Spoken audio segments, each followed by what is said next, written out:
Bu bölümde SMV modları, yani volüm SMV veya pressure SMV, akış sıramıza göre önce volüm SMV sonra PSMV yapacağız. Artı PS modlarımızı anlatacağız. Yani volüm SMV PS, pressure SMV PS. Yani temel çalışma prensibimiz şu şekilde. Senkronize kısmı, yani assisted ventilatörler soluk sayısı kadar assisted ventilatör kısmını alır.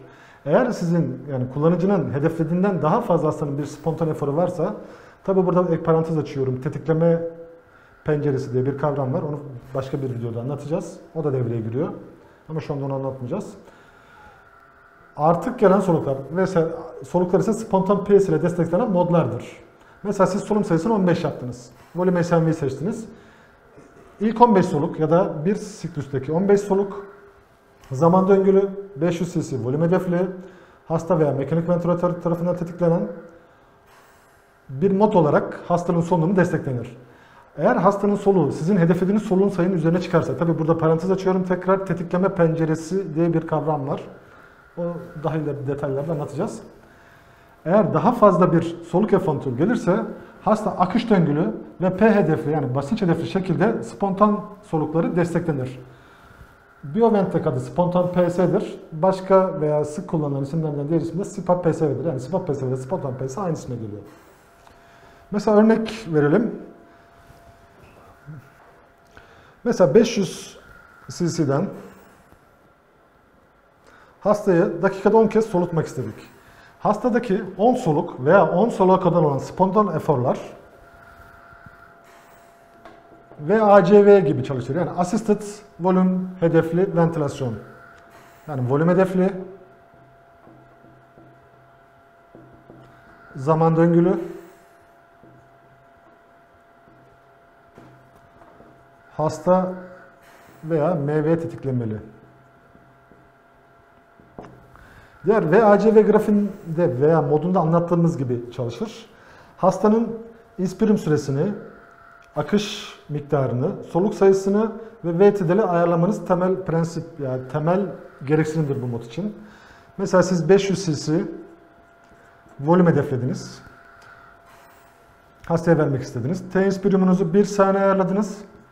Bunu en az 500 cc 1 saniyede vermek için en az yapmanız gereken veya ayarlamanız gereken akış hızı 30 litre dakikadır. Zaten ventilatör otomatik bir şekilde bunu algılayacaktır ve zaten 30'un altına düşmez gördüğünüz gibi.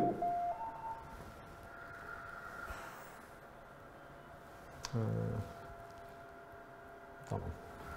30'un altına düşmez. Eğer siz 500 cc hedeflediniz, yine 1 saniye T-inspirim ayarladınız, 100, 120, 60 diyebiliriz. Yani 60 litre dakikadan verdiniz. Bunun grafiğini VACV grafiğinde de çizdiğimiz gibi gelecek. 0,5 saniyede 500 cc ulaşacak. 0,5 saniye inspirium hold ve toplam TI'niz 1 saniye olacaktır. Yine aynı şekilde.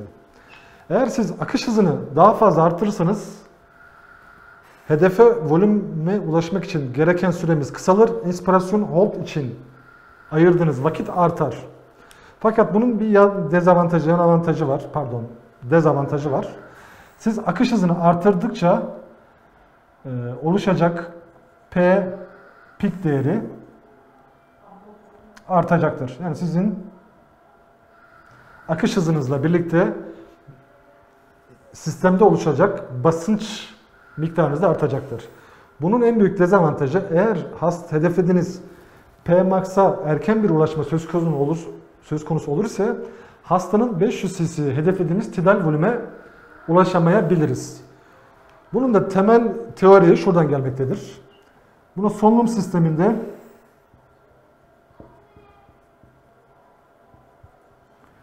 hareketin eşitliği denkleminden ulaşıyoruz. Yani basınç aslında bizim tüm sistemin çalıştığı ana prensip. Basınç eşittir akış çarpı hastanın direnci artı volüm çarpı hasta akciğerin elastansı. Yani bizim hastanın direncimiz hastalığına bağlı olarak sabit ve tedaviyle değişiyor. Elastans sabit. Akış hızını artırırsanız ya da volümü artırırsanız veya akış hızını artırırsanız sistemde oluşacak P değerini de artırmış olursunuz otomatikman. Yani bu akış hızının artışıyla ve sizin set ettiğiniz hedef tidal volüm değeriyle korelidir. Volümü artırırsanız P değerimiz artar, sistemdeki basınç. Akış hızını artırırsanız sistemdeki P değeri artar. Eğer bu P değeri P max'a ulaşır ise cihaz inspirium yapmayı azaltır veya sonlandırır. Bu sebeple siz hedeflediğiniz tidal volüme ulaşamayabilirsiniz. Bunu tekrar hatırlatıyorum. Diğer videolarımda da hatırlattım. Ayarlama yapar iken inspirasyon oltu uzatmak istiyorsak, hedefe ulaşma süresini kısaltmak istiyorsak erken bir şekilde veya hızlı bir şekilde veya uygunsuz bir şekilde Pmax değerine ulaşıyor olabiliriz. Buna dikkat etmek gerekir. Çünkü siz çok yüksek bir akış hızı set ederseniz bu akış hızının trakeada oluşturduğu basıncın yansımasıyla sistemdeki basınç artacaktır. Bu da Pmax'i etkileyecektir. Bunun sonunda inspirium fazında akış hızını mekanik ventilatör azaltacak veya durduracaktır. Bunun sonunda hedeflediğimiz tidal volüme ulaşamama riski ortaya çıkıyor. Bunun için optimum veya ideal bir şekilde akış hızını ayarlamamız gerekiyor.